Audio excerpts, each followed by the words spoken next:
Hello students, ये class 9 की political science chapter 3 constitution design का सेकंड पार्ट होगा। ये पार्ट सेकंड होगा और टॉपिक शुरू होता है 3.2 से why we need a constitution. हमें संविधान की आवश्यकता क्यों है ना, why we need a constitution. तो अभी हम लोगों ने संविधान के ऊपर इसके पहले वाले वीडियो में हम लोगों ने संविधान के ऊपर बहुत सारा डिस्कस किया। तो डिस्कशन में ये निकला कि संविधान क्यों होना चाहिए, देश को चलाने के लिए क्यों होना चाहिए, किसी फैमिली को चलाने के लिए क्यों होना चाहिए, किसी कौम को चलाने के लिए क्यों होना चाहिए, मतलब हर चीज के लिए रूल्स और रेगुलेशन का होना जरूरी है। जब देश को चलाना है तो निश्चित रूप से बहुत बड़े संविधान का होना अति आवश्यक है। अब हम इसके ऊपर थोड़ा डिस्कस करेंगे कि why we need a constitution. अगर हम सबसे पहले एग्जांपल देते हैं साउथ अफ्रीका का, तो क्या मिलता है कि सबसे पहले अफ्रीका में जो संविधान था, मतलब हमारा जो देश में पढ़ने का क्या है कि हमें संविधान की आवश्यकता क्यों है। तो अगर हम सबसे फर्स्ट पॉइंट देखते हैं कि अफ्रीका का जो फर्स्ट संविधान था वो सिर्फ एक पक्षीय था, एक्स पार्टी था, इम्पार्शियलिटी था इसमें, जो सिर्फ एक ही पक्ष के लोगों को सपोर्ट करता था। सारे अपॉर्चुनिटी, सारे जॉब, सारे अवेयरनेस सब कुछ एक ही तरह के लोगों को था, व्हाइट माइनॉरिटी वालों को, लेकिन ब्लैक वालों के लिए कुछ भी नहीं था। वहीं पर जब नया संविधान लिखा गया, उस नए संविधान में यह डिस्कस किया गया नेल्सन मंडेला के द्वारा और प्रिंबल में भी लिखा गया कि जो नया संविधान बन रहा है उसमें किसी भी तरह का डिस्क्रिमिनेशन नहीं होगा।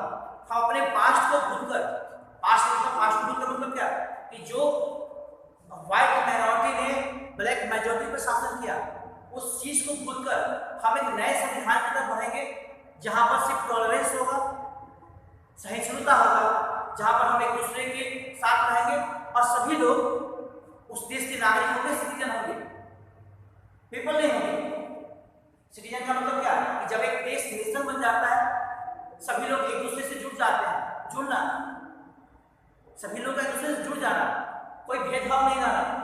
तो जब ऐसा सिस्टम लोगों के मन में होता है वो सिटीजन हो जाता है। तो साउथ अफ्रीका में नया संविधान लिखा गया, उस नए संविधान ने प्रूव कर दिया कि रियल में संविधान का रूप कैसा होना चाहिए।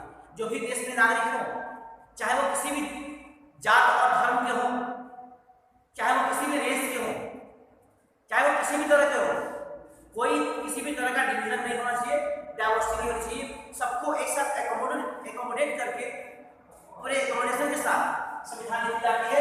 और उसको साउथ अफ्रीका ने ऐसा किया, एक पूरी दुनिया में मिसाल हो गया।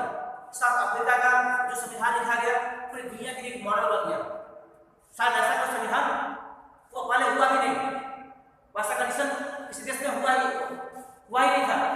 इसको साउथ अफ्रीका के नए संविधान ने प्रूव कर दिया कि वास्तव में संविधान ऐसा होना चाहिए।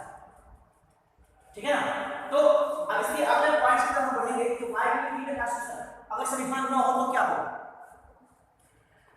इतने सारे, अगर हम अपने देश का एग्जांपल है, इंडिया का एग्जांपल है, इतने सारे स्टेट हैं और सभी स्टेट्स में, लगभग स्टेट्स में जो लैंग्वेज के आधार पर लिंग्विस्टिक लेवल पे जो डिवाइड किए गए हैं, जो बांटे गए हैं, उसको अगर देखा जाए इसमें वहाँ के लोगों का जो कल्चर है, जो पहनावा है, खान पान है, जो जीवन लिविंग स्टैंडर्ड है, वो सारे सभी चीजें अलग अलग हैं। इसके बावजूद भी सभी लोगों को एक साथ एक संविधान में पिरो दिया गया है, दायरे खड़ा कर दिया गया है।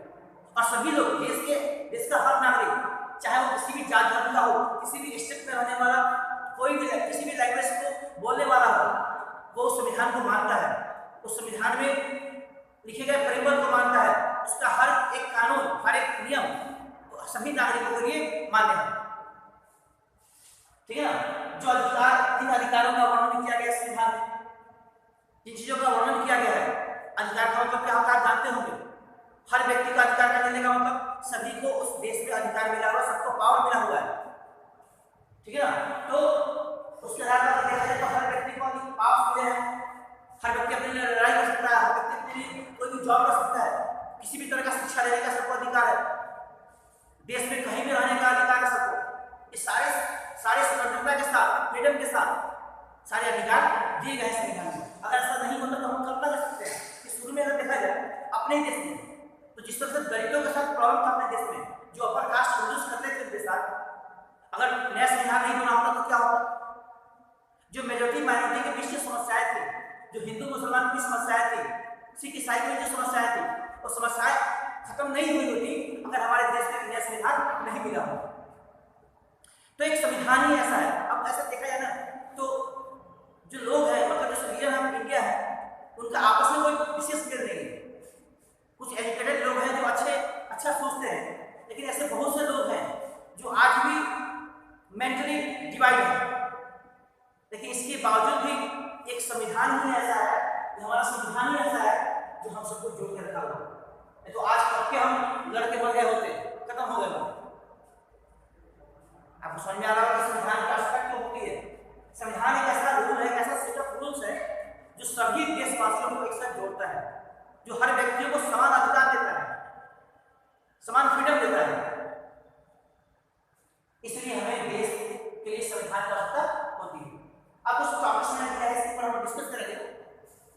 जैसे it generates a degree of trust and coordination that is necessary for different kind of people. मैंने बोल दिया कि भिन्न तरह के लोगों के लिए एक साथ जोड़ने का जो काम करता है वो संविधान है, ठीक है ना? इसमें कोई बड़ा छोटा नहीं होता, कोऑर्डिनेशन है। और एक ट्रस्ट है लोगों का, एक दूसरे पे विश्वास है। इस संविधान ही एक ऐसा सिस्टम है इसने हर व्यक्ति को एक दूसरे पे विश्वास करने के लिए विवश कर दिया है। यानी सब लोग, हर व्यक्ति एक दूसरे पे विश्वास करता है। दूसरा टॉपिक है कि गवर्नमेंट कैसे चलाई जाती है, गवर्नमेंट कैसे बनाई जाएगी, इसके बारे में संविधान बताता है।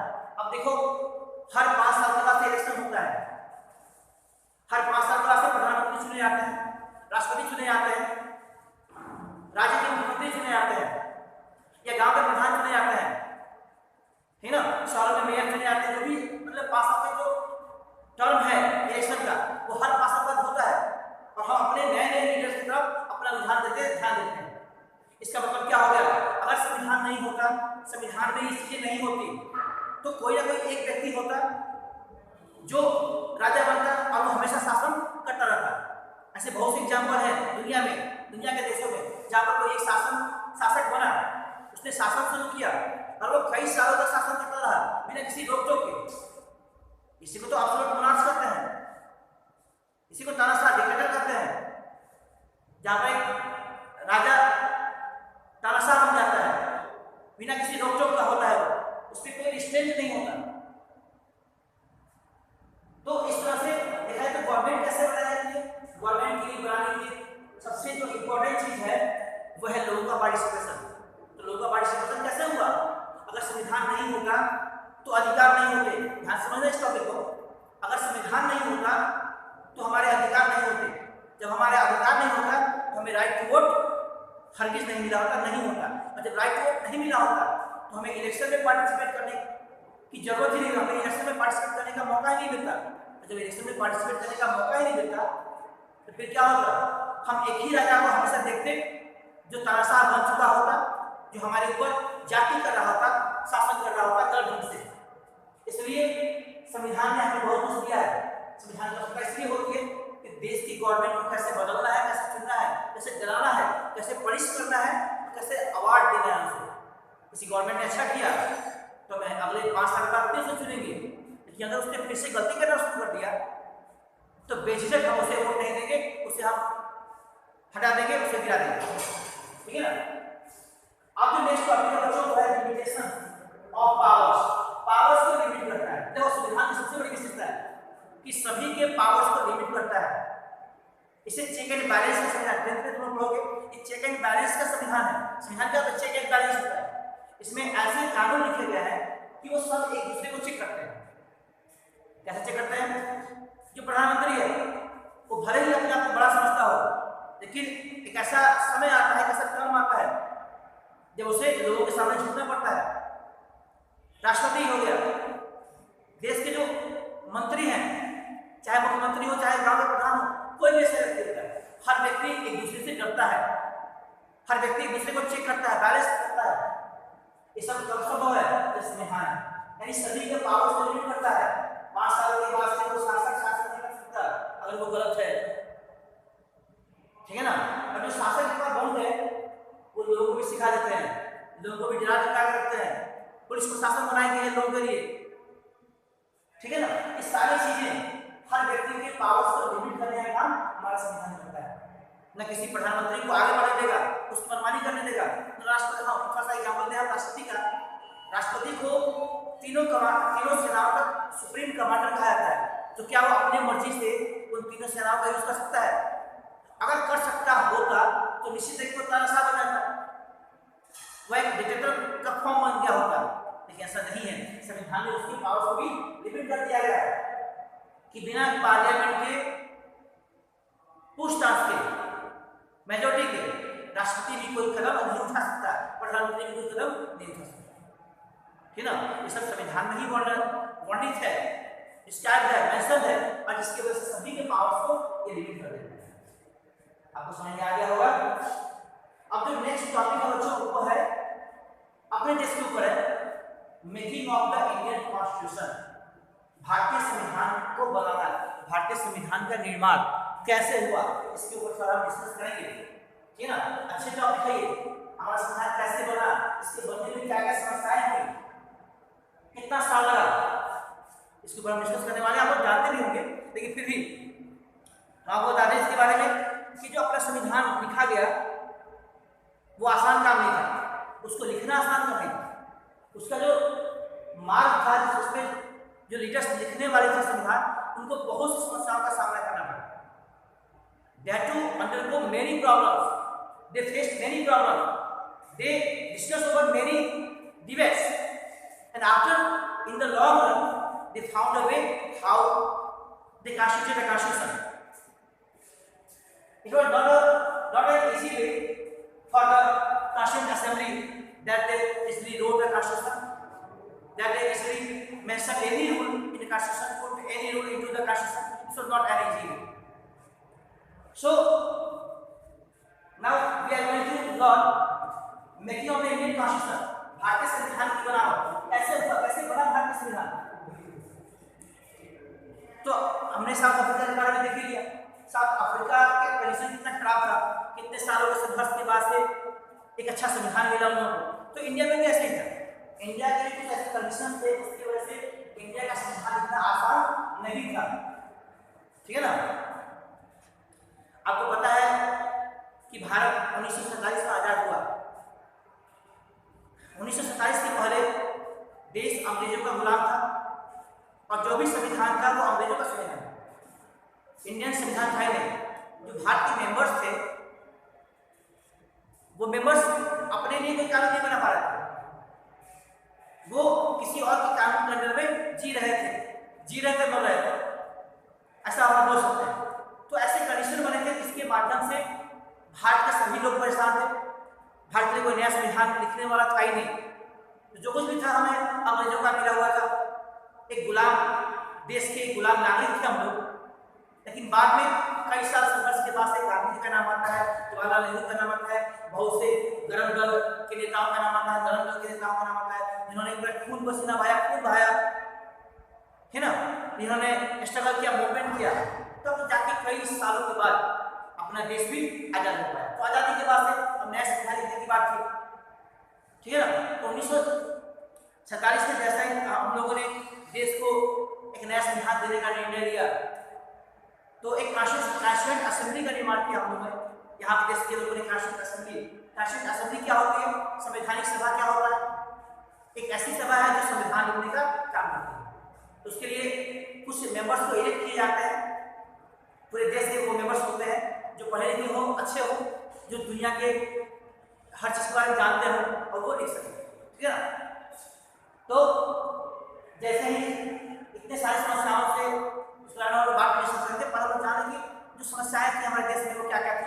जैसे इंडिया का पाकिस्तान का बंटवारा, जब इंडिया से पाकिस्तान बट गया, क्योंकि दोनों का संविधान एक साथ लिखा जाना था, लेकिन जैसे ही दोनों देश बट गए, तो जो खूनी पीरियड था, जो दोनों कम्युनिटी में हिंदू और मुसलमान के बीच जो लड़ाइयाँ हुई, उसके बाद से तो लगता ही नहीं था कि संविधान कैसे लिखा जाए। देश का बंटवारा हो गया, हिंदू मुसलमान बट गए, बहुत से पाकिस्तान से लोग इंडिया में खदेड़ दिए गए, इंडिया के लोग पाकिस्तान में चले गए। इसमें बहुत से लोग आते आते बहुत से लोग मारे भी गए। तो जो इंडिया का कंडीशन बना उसके हिसाब से नहीं लगता था कि भारत के लिए कोई संविधान आसानी से लिखा जा सकता था, ठीक है ना। फिर भी लोगों ने मेहनत किया। तो ऐसी बहुत सी समस्याएं थी। इसमें ब्रिटिश वालों का अलग कानून था, जिसकी वजह से ब्रिटिश वाले जो नहीं जानते थे इंडिया का अपना कोई कानून बन सके। यहाँ के जो बड़े बड़े जमींदार लोग थे उनका एक अलग वर्चस्व था, उनकी अलग सोच थी। यहाँ के प्रिंसली स्टेट्स जो अलग अलग राज्यों में बटा हुआ था देश, उनका एक अलग रुतबा था, उनको एक साथ लेकर आना था। इतनी सारी डाइवर्सिटीज थी उस समय जो अंग्रेजों के समय बटी हुई थी। हिंदू मुसलमान की समस्या तो अलग थी, यहाँ के जो अपने लोग थे वो भी यहाँ के लोगों पर शासन कर रहे थे। तो इन सब सारी समस्याएं इतनी सारी समस्याएं थी जिसको लेकर चल पाना आसान नहीं था, बहुत ज्यादा समस्या थी, ठीक है ना। अब उसी का एक दूसरा पार्ट है, दूसरा टॉपिक है the path to constitution. Constitution के लिए रास्ता, एक ऐसा रास्ता अपनाया गया जो हमें कॉन्स्टिट्यूशन की तरफ ले जा सके, एक ऐसा पाथ अपनाया गया जो हमें कॉन्स्टिट्यूशन की तरफ ले जा सके, ठीक है ना। तो संविधान बता दिया बोले कि संविधान को लिखना आसान काम नहीं था। तो ये आसान काम नहीं था, तो क्या क्या ऐसी कंडीशंस बने हमारे देश के सामने, हमारे देश के लोगों के सामने, लीडर्स के सामने, कि आसान काम नहीं था, ठीक है ना। आखिर डिफिकल्टीज क्या थे? तो फ्रीडम स्ट्रगल, सबसे पहले जो पॉइंट आती है वो फ्रीडम स्ट्रगल। फ्रीडम स्ट्रगल में बहुत से लोग मारे, बहुत से लोगों ने अपनी जान गंवा दी, अपनी जान को निछावर कर दिया। और जो ब्लडी सीन था, जो ब्लडी समय था वो उसको भी दर्शाना था, उस चीज को भी याद करना था। बहुत से जो मार्टर्स शहीद हुए उनको भी दर्शाना था, ब्रिटिश रूल को कैसे हटाना था। तो अभी जब ब्रिटिश शासन कर रहे थे, विदेश आजाद नहीं हुआ था, तो उसके पहले ही अपने देश के स्वतंत्र होने का आभास मिल गया था। देश की स्वतंत्रता लगभग 1930 में ही मनाई जाने वाली थी, 1930 में ही अपने देश को स्वतंत्र घोषित किया जाने वाला था। लेकिन उस प्रॉब्लम की वजह से 17 ईयर्स हमको और आगे ले जाना था, ठीक है ना। 1928 में मोतीलाल नेहरू और उनके कांग्रेस के 8 और मिनिस्टर मिलकर एक कॉन्स्टिट्यूशन बनाया, ठीक है ना। उस कॉन्स्टिट्यूशन बनाया। फिर 1931 में कराची सेशन हुआ, हर हमसे एक बैठक होती थी, तो कराची में एक बैठक हुई, उसमें भी नेशनल कांग्रेस ने इंडिपेंडेंट इंडिया के लिए संविधान के बारे में बहुत डिस्कस किया। तो जो दोनों संविधान थे, 1928 का मोतीलाल नेहरू का संविधान और जो 1931 में बनाया गया था वो संविधान, दोनों में universal adult franchise, universal adult franchise का मतलब क्या होता है, नया वर्ड होगा आप लोगों के लिए। मतलब वो लोग जो एक निश्चित उम्र में आ गए हैं, जैसे 18 साल के लोग वोट देते हैं, ठीक है ना। एक निश्चित उम्र में आना जहाँ पर राइट वोट मिल जाता है उसे यूनिवर्सल एडल्ट फ्रेंचाइज कहा जाता है। तो उसके आधार पर यूनिवर्सल एडल्ट फ्रेंचाइज दिया गया, राइट टू फ्रीडम दिया गया, राइट टू इक्वलिटी दिया गया, ठीक है ना। और माइनॉरिटी के ऊपर कोई दबाव नहीं बनाने के लिए कानून बनाया गया, तो माइनॉरिटी के लिए कोई समस्या नहीं होगी, ठीक है ना। ये सब अभी तब हुआ था जब कोई कॉन्स्टिट्यूएंट असेंबली नहीं बनाई गई थी। अभी संवैधानिक सभा के बनाए जाने के पहले ही ये सारी व्यवस्थाएं कर दी गई थी, ठीक है ना। तो फिर उसके बाद 1937 में प्रोविंशियल लेजिस्लेचर और ministers all over British India के माध्यम से इलेक्शन किए गए। उस इलेक्शन के माध्यम से देश का संविधान लिखा जाना था, ठीक है ना। कभी ब्रिटिश वालों ने किसी ब्रिटिश को जॉन साइमन को भेजा अपने देश में कानून बनाने के लिए, जो भारतीय को पसंद नहीं आया, उसके लिए भी भारत के लोगों ने गो बैक साइमन करके नारा लगाया, वहां तक प्रदर्शन किए, ठीक है। फिर इंडिया एक 1935 में भी कॉलोनियल लॉज के माध्यम से गवर्नमेंट बनाने का निर्णय लिया गया, जो एक तरह से अच्छा नहीं था अपने देश के लिए, क्योंकि उसमें बहुत से ब्रिटिश मेंबर्स भी थे और संविधान बनना था देश के लिए, भारत के लिए, और ब्रिटिश मेंबर्स के माध्यम से बनाना था, जो बिल्कुल गलत था, ठीक है। फिर उसके बाद से फ्रेंच रेवोल्यूशन का असर भारत पे पड़ा, फ्रेंच रेवोल्यूशन का डिस्कस किया गया, ब्रिटेन के पार्लियामेंट को डिस्कस किया गया, पूरे वर्ल्ड के संविधान को अध्ययन करके तब जाके भारत का संविधान लिखा गया, ठीक है ना। तो ये काम आसान नहीं था। बिल ऑफ राइट्स यूएसए का को चुना गया, भारत के लोगों का जो तौर तरीका था उनको देखा गया, वहाँ का जो इकोनॉमिकल कंडीशन था उस इकोनॉमिकल कंडीशन को सुधार कर देश को कैसे आगे बढ़ाया जाए उसके ऊपर भी कानून बनाना था, जो उस समय नेताओं के लिए आसान काम नहीं था। यानी पूरे वर्ल्ड के संविधान का विशेष गुण था, विशेष फीचर था, मुख्य जो विशेषताएं थी उनको कैप्चर किया गया, तब अपने संविधान को लिखा गया। तो अभी नहीं लिखा गया, इसको हम इसके आगे हम और पढ़ेंगे। इसका जो अगला पॉइंट है वो है कॉन्स्टिट्यूएंट असेंबली। ठीक है, इसको निकाल हम लिख दे रहे हैं, इसे मिटा दे रहे हैं यहाँ पर।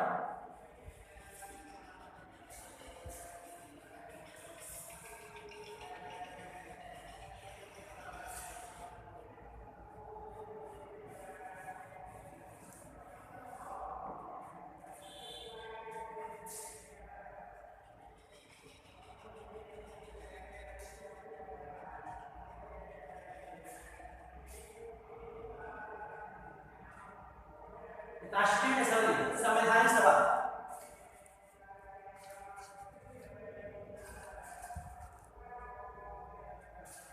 संवैधानिक सभा